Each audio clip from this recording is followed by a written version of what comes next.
Le bouc aux enfants. Sous bois, dans le pré vert dont il a brouté l'herbe, un grand bouc est couché, pacifique et superbe. Ses cornes en pointe, aux nœuds superposés, la base est forte et large et les bouts sont usés. Car le combat jadis était son habitude.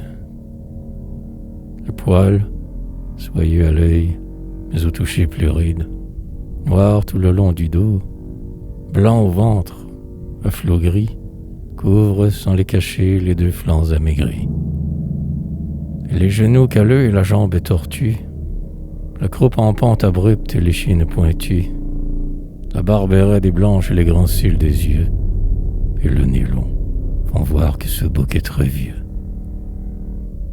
Aussi, connaissant bien que la vieillesse est douce, deux petits mendiants s'approchent sur la mousse du dormeur qui, l'œil clos, semble ne pas les voir.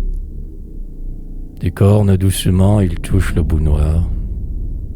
Puis, bientôt enhardi, certain qu'il sommeille, il lui tire la barbe en riant. Lui s'éveille, se dresse lentement sur ses jarres noueux.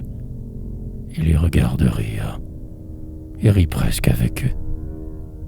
De feuilles et de fleurs ornant sa tête blanche, ils lui mettent un mort taillé dans une branche, et chassent devant eux à grands coups de rameau le vénérable chef des chèvres du hameau.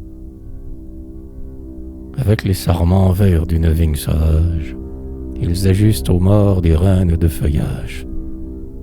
Puis, non contents, malgré les pointes de ses os, ils montent tous les deux à cheval sur son dos et se tiennent au poil, et de leurs jambes nues font sonner les talons sur ses côtes velues.